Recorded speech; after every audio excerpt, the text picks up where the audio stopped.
네, 오늘의 특집, 네. 오늘은 시장의 안목을 키우는 시간인데요. 오늘은 우리나라 ETF를 처음 알리신 분이라고 해도 과언이 아닌 분을 모셨습니다. 굉장히 어렵게 모셨습니다. 조병학 FN-이노에듀 부대표님 모셨습니다. 어서 오세요. 네, 네네. 반갑습니다. 네.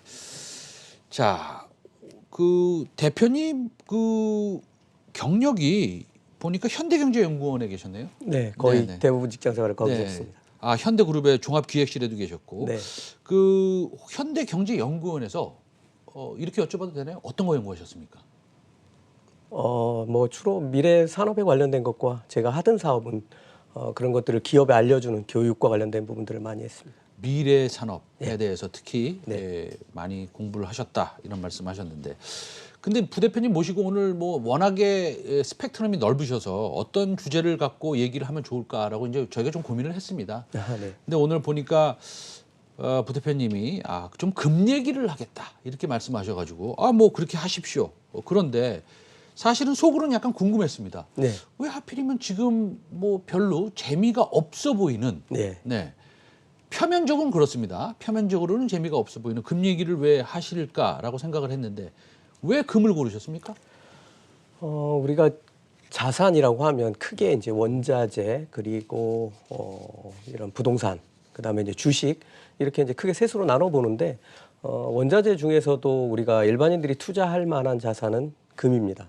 금의 특징은 거의 우리가 확인할 수 있는 1200년 동안 연평균 7%씩 상승해 왔습니다. 아하. 그러니까 어떻게 보면 이 금은 가장 안전하다고도 할 수 있고 또 인류가 어디에서든지 누구든 좋아하는 그런 겁니다. 사실 금은 사치품으로 한 45% 정도 쓰이고 사치품이요? 예, 산업용으로도 많이 쓰이고요.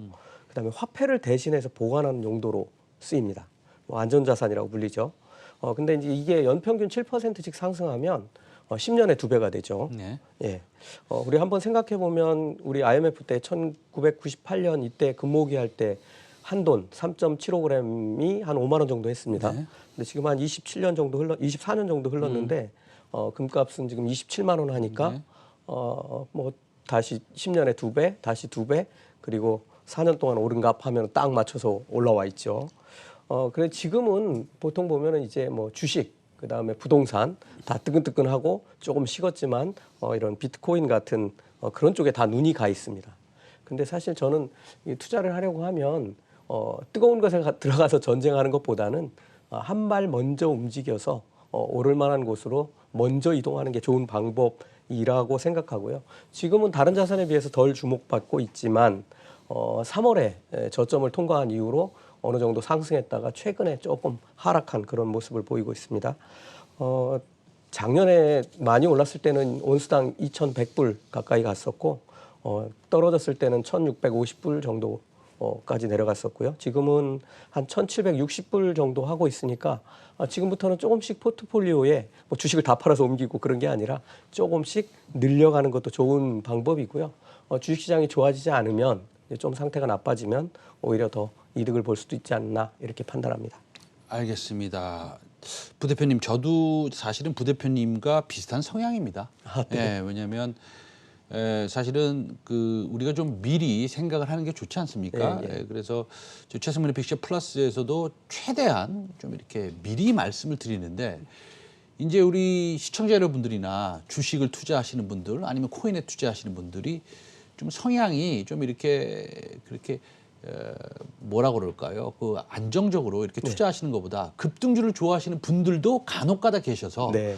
그런 측면이 조금 아쉽기는 한데 그런데 말입니다. 제가 이 질문은 꼭 드려야겠습니다. 네. 지금 금에 대해서 오늘 조금 집중해서 말씀을 하시는데 금을 산다는 것은 안전자산을 산다는 거와 마찬가지고 또 인플레이션을 산다는 거와 마찬가지일 수도 있고 그렇지 않습니까? 네. 그런데 지금 안전자산을 지금 산다는 것은 전체 경기, 시장, 다른 원자재 같은 것들을 조금 보수적으로 보신다는 말과 같은 내용입니까? 아니면은 금을 똑 띄어서 금에 대해서만 말씀하시는 겁니까? 전자입니다. 아하. 그래서 한꺼번에 이걸 다 정리하고 이쪽으로 가시라는 게 아니라 네. 조금씩 지금은 가격이 좋을 때 조금씩 비중을 늘려가시라는 그런 의미입니다.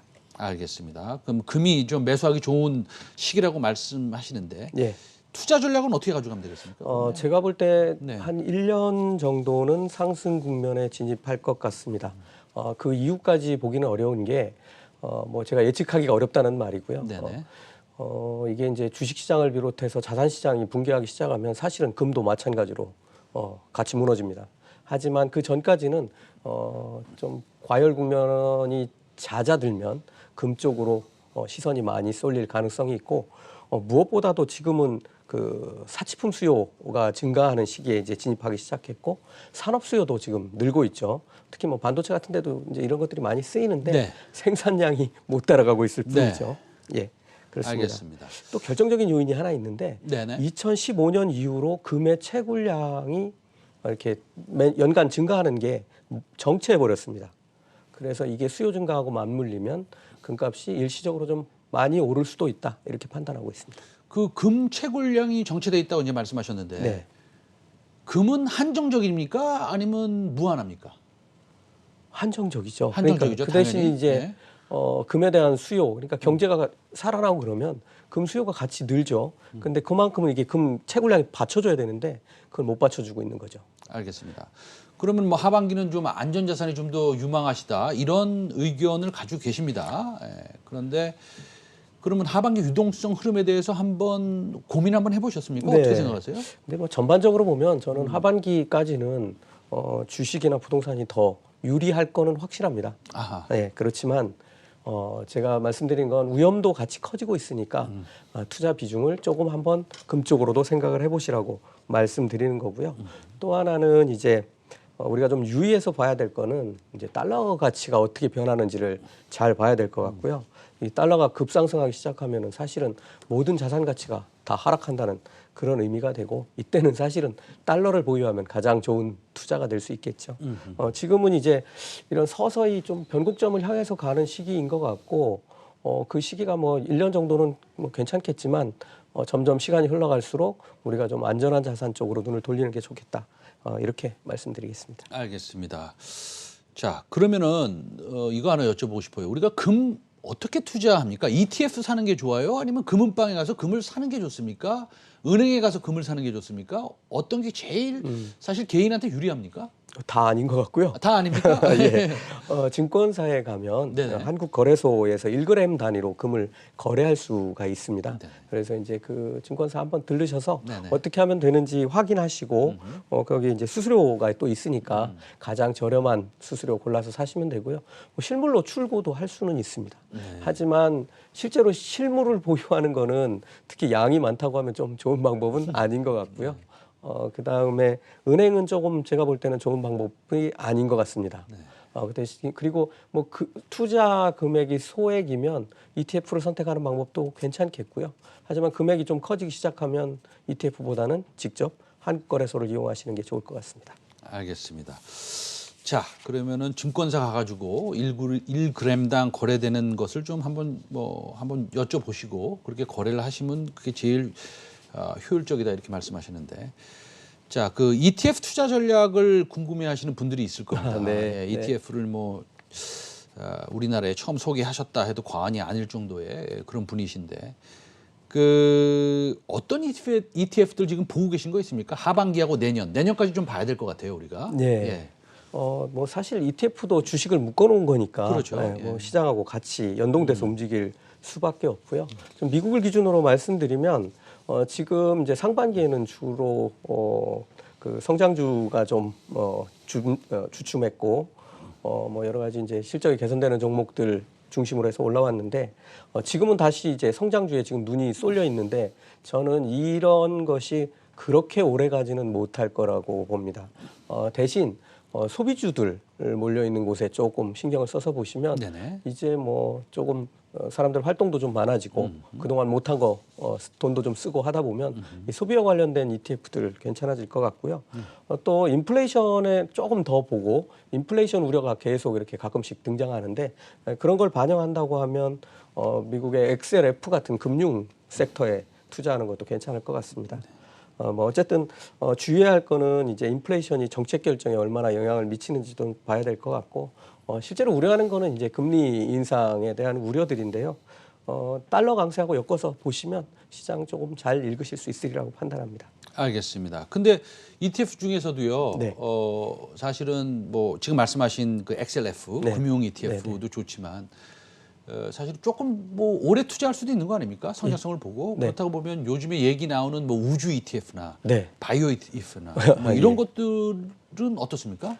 제가 가장 크게 관심을 두고 있는 두 섹터입니다. 아 그렇습니까? 예. 바이오 헬스케어 분야는 사실 그동안 많이 올랐죠. 특히나 이 코로나 시국에서 관심을 안 가질 수가 없었고 거기에서 성장성을 여러 종목들을 통해서 봤습니다. 예를 들면 작년 같은 경우에 이제 노바백스라든가 모더나 같은 회사들이 거의 뭐 노바백스는 원래 유명했지만 모더나 같은 회사는 거의 실체만 남아 있는 그런 회사였는데 완전히 지금은 이제 스타가 되는 작은 벤처 회사였죠. 예.